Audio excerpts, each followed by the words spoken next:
Alors dans ce deuxième chapitre de l'Apocalypse, après l'église d'Éphèse, nous avons l'église de Smyrne. Au verset 8, nous lisons écrit à l'ange de l'église de Smyrne.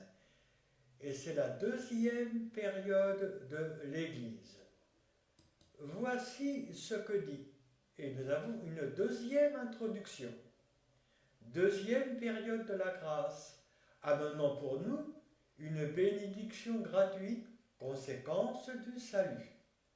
Dans le premier chandelier, nous voyons, à cause du salut accepté, s'ouvrir les portes des bénédictions de Dieu, ce qui l'amène à nous garder solidement dans sa main, selon qu'il est écrit « J'ai l'assurance que ni la mort, ni la vie, ni les anges, ni les dominations, ni les choses présentes, ni les choses à venir, ni les puissances, ni la hauteur, ni la profondeur, ni aucune créature ne pourra nous séparer de l'amour de Dieu manifesté en Jésus-Christ, notre Seigneur. » C'est ici une certitude de la foi. Nous n'avons rien à craindre. Mais il est évident que si nous n'avons rien à craindre, et que cela doit être une certitude de notre foi, seule notre liberté peut nous séparer de cet amour de Dieu pour nous. Faisons sans cesse de notre liberté un prétexte pour aimer Dieu et sa vérité, c'est-à-dire Jésus-Christ.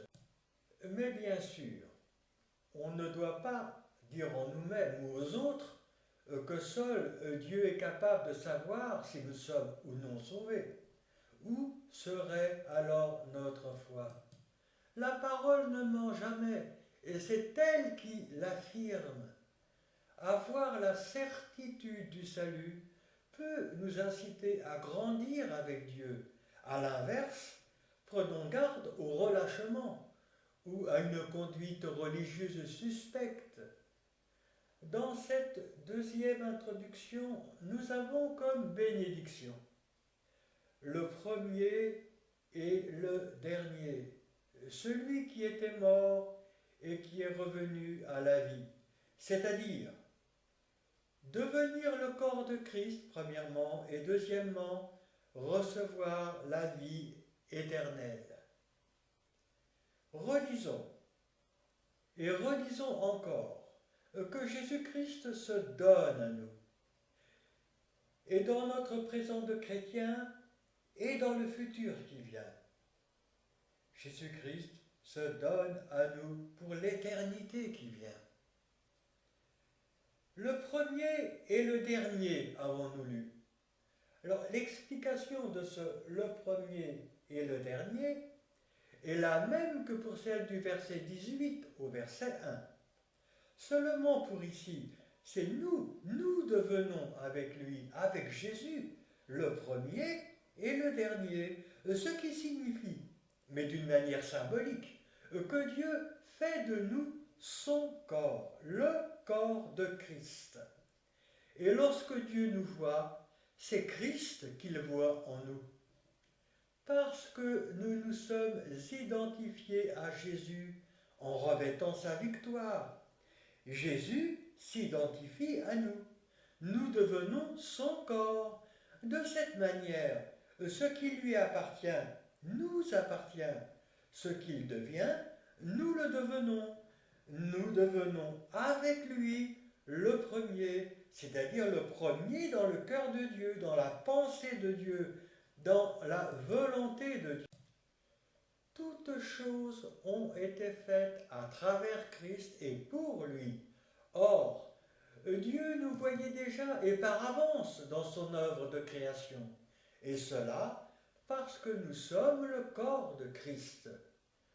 L'immense savoir de Dieu qui remplit toute l'éternité a voulu et mis en place ces choses. Mais nous avons aussi lu « et le dernier ». De même, tout a été accompli, achevé avec Christ.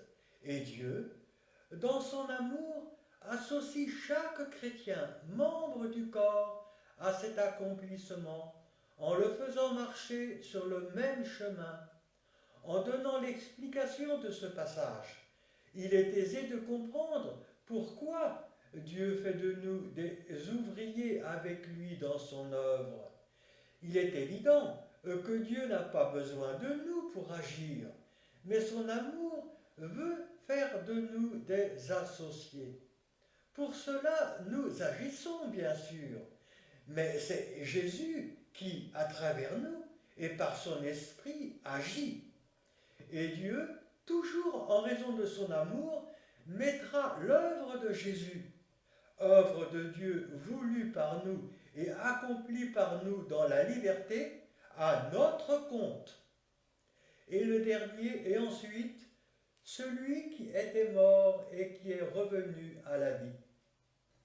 Et en devenant son corps, nous recevons la vie éternelle, car nous étions morts à cause de nos offenses, mais il nous a ramenés à la vie à cause de son amour. Et cette vie nouvelle que nous recevons, c'est celle de Jésus-Christ, la vie éternelle. Et pourquoi ? Parce que nous sommes devenus son corps. On arrive au verset 9. Ce verset nous dit « Je connais ton affliction et ta pauvreté, bien que tu sois riche. » L'affliction de Smyrne vient de ce que le monde a rejeté cette Église, ou ce chrétien. Et la conséquence de ce rejet leur a apporté une affliction et une pauvreté matérielle, mais que Dieu voit comme une richesse spirituelle à cause des récompenses du royaume. Alors on va faire une petite parenthèse. Une des difficultés majeures de la marche chrétienne, c'est celle du choix. Car on a toujours tendance à mélanger les choses de Dieu avec ceux du monde, ce qui donne bien souvent avec Dieu une vie bâtarde. Pour Smyrne, ces choix de marche se révélaient plus simples, car les chrétiens de Smyrne étaient rejetés par le monde et son système, avec comme conséquence peu ou pas de possibilité de mélange. Dans cette situation, qui peut être la nôtre, on est obligé de choisir Dieu plus franchement en acceptant les persécutions ou alors d'abandonner Dieu plus franchement pour éviter les persécutions. Dans ce contexte, ceux qui choisissent Dieu sont rejetés par le monde, mais ils entrent dans son plan d'amour et surtout de justice. Rejet, persécution, amenant une affliction et pouvant conduire à une pauvreté matérielle, mais aussi, et dans bien des cas, à une pauvreté morale, mais que Dieu voit comme une richesse, car la vie chrétienne entre dans sa volonté. Ce sont des chrétiens, les chrétiens Smyrne que nous pouvons être, ce sont des chrétiens malgré tout, qui marchent avec Dieu en dépit du rejet, en dépit des persécutions, des calomnies, etc. Cela les mène dans l'obligation de vivre une vie chrétienne de tout ou rien, dans l'obligation de se rapprocher de Dieu, pour l'aimer, pour se réfugier en lui, et à se rapprocher les uns des autres, pour s'aimer et se soutenir. L'Église de Smyrne, ou le chrétien Smyrne, vivait dans ce contexte de rejet, de calomnie, de persécution. Et en continuant ce verset, nous lisons « Et les calomnies de la part de ceux qui se disent juifs, et ne le sont pas, mais qui sont une synagogue de Satan. » Alors la principale raison, cachée ou non, d'une conduite de calomnie est de se justifier à la manière de l'adversaire et sous son inspiration, c'est-à-dire de justifier ses propres dépravations, ses propres faiblesses ou ses propres erreurs en les imaginant ou en les exagérant chez les autres. Ce raisonnement, caché en nous par l'adversaire, est le suivant. Si les autres sont, et que moi je le vois, et que je le condamne en calomniant, cela sous-entend que moi je ne le suis pas. La calomnie de ceux qui se disaient juifs était une réaction négative devant un témoignage chrétien qui lui était vrai. Témoignage chrétien non accepté par ces personnes, parce que témoignage chrétien venant troubler leur conscience. Ceux qui se disaient juifs, nous dit ce passage, c'est-à-dire ceux qui pensaient appartenir au royaume de Dieu, mais ils n'en étaient pas, parce qu'ils avaient pris une mauvaise route. Ils formaient une synagogue de Satan, ou une religion appartenant au monde. On arrive au verset 10, qui nous dit « Ne crains pas ce que tu vas souffrir ». Et ici, Dieu nous rappelle d'avoir confiance en lui, selon qu'il est écrit « Toute chose concourt au bien de ceux qui aiment Dieu ». De ceux qui aiment Dieu. De même, il est écrit, il ne permettra pas que nous soyons tentés au-delà de nos forces. Ayons confiance en Dieu par la foi, car la tribulation, lorsqu'elle appartient au chemin, bien sûr, cette tribulation se retourne en notre faveur. Elle nous forme, elle nous épure, elle nous fait grandir, et elle glorifie Dieu dans sa justice. Et quand cette tribulation est acceptée par nous et par la foi, l'intimité entre Dieu et son enfant grandit. Voici, continue ce verset, le diable jettera quelques-uns d'entre vous en prison. Alors ce verset nous rappelle que les tribulations ne nous sont pas envoyées par notre Dieu, mais il les permet et il les contrôle. Voici le diable jettera quelques-uns d'entre vous en prison afin que vous soyez éprouvés. Et notre Dieu se sert de nos difficultés afin que nous puissions grandir et manifester sa gloire. Car il établit sa justice en nous à travers nos épreuves. Et si cette justice est acceptée, c'est l'amour de Dieu qui nous inonde et se répand sur plusieurs. Encore faut-il que nous soyons dans son chemin. Cependant, même si notre marche est imparfaite, voire très boiteuse, Dieu nous pousse et nous aide à voir, à comprendre, à garder.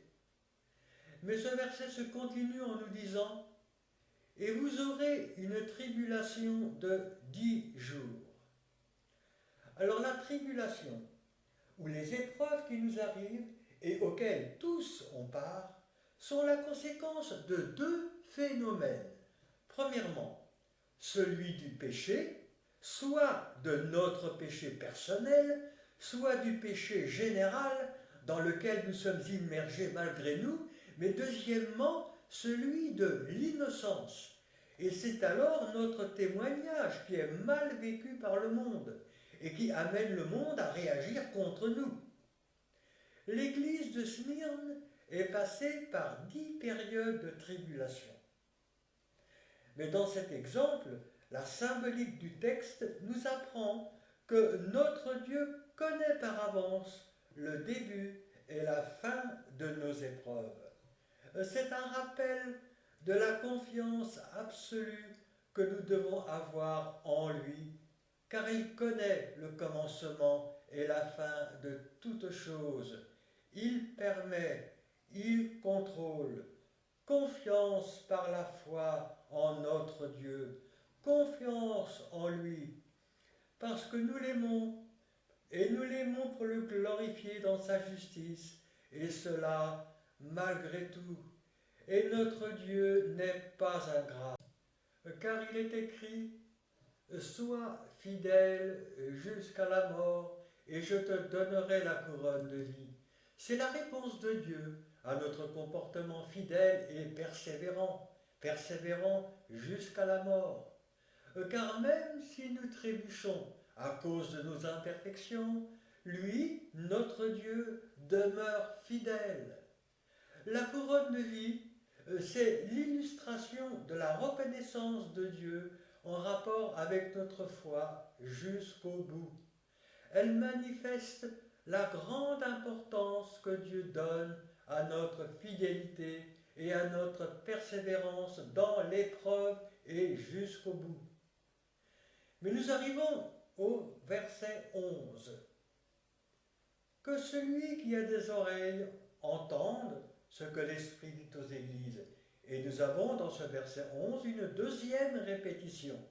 Et ensuite nous lisons, celui qui vaincra n'aura pas à souffrir la seconde mort. Et nous avons une deuxième conclusion, une deuxième récompense d'une victoire personnelle. De même ici, ainsi que dans toutes les lettres, cette récompense est une part différente de la bénédiction que Dieu nous donne gratuitement et à tous dans l'introduction. Dans l'introduction de Smyrne, en devenant le corps de Christ, nous recevions la vie éternelle. Dans la conclusion, cette vie éternelle a comme conséquence de nous donner une part d'amour, mais une part d'amour plus ou moins importante, et cela en rapport avec la proximité dans laquelle notre Dieu nous place auprès de lui, c'est-à-dire auprès de son trône. Pour comprendre la symbolique de ce verset, il est utile d'examiner ou de comprendre ce qu'est la seconde mort et sa souffrance. Si pour nous, la mort, c'est la destruction de notre corps, il n'en est pas de même pour Dieu, car pour lui, nous sommes tous vivants, et à son regard, notre mort véritable, c'est la mort spirituelle.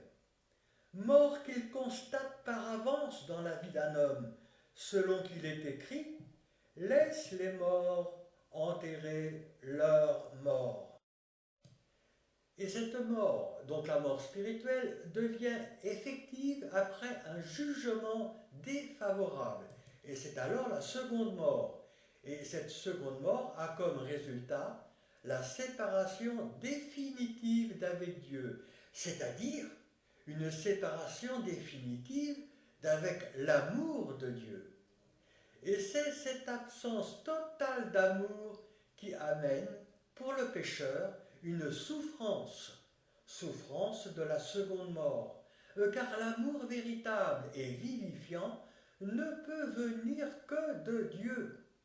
Pour la récompense du verset 11, la situation est inversée. Au lieu de séparation, il y a rapprochement. Au lieu d'absence d'amour amenant une souffrance, il y a plénitude d'amour amenant un bonheur, mais cependant chacun selon sa part. Ce qui veut dire que ne pas souffrir la seconde mort, c'est ne pas souffrir l'absence d'amour. Nous pouvons déjà constater l'impact de cette bénédiction pendant les aléas de notre pèlerinage, car si la présence de Dieu et son amour reposent en chacun de nous, la part en est néanmoins différente et dépend de notre obéissance en réponse à sa grâce, selon qu'il est écrit « Et sa grâce, pour moi, n'aura pas été vaine ». Car c'est la grâce de Dieu qui donne, mais c'est notre obéissance qui prend. Et sa présence et son amour en nous sont et seront d'autant plus grands que vraie et grande aura été notre obéissance, notre consécration, etc. C'est une victoire que Dieu désire pour nous, à celui qui vaincra, et victoire de l'obéissance. Obéissance en réponse à sa grâce, et qui, dans le contexte de Smyrne, met l'accent sur la persévérance, mais la persévérance ici dans l'épreuve. Obéissance persévérante et victorieuse, et cela malgré l'épreuve et la longueur de la route. Cette victoire nous suivra alors dans le royaume et nous donnera la part qui nous est due, selon qu'il est écrit « Amassez-vous des trésors dans le ciel, où la teigne et la rouille ne détruisent point. » On va résumer les récompenses de cette église de Smyrne. Introduction. Alors dans l'introduction, nous devenions le corps de Christ, ce qui nous amène à recevoir la vie éternelle. Et dans la conclusion, cette vie éternelle, nous la passons dans une proximité plus ou moins grande auprès du trône de Dieu, ce qui nous donne d'avoir une part d'amour plus ou moins importante en réponse à notre victoire de la foi. Victoire de la persévérance dans les épreuves, dans les tribulations de toutes sortes, où notre Dieu récompense notre attachement pour lui, notre fidélité, notre amour malgré tout, et cela, chacun selon sa part.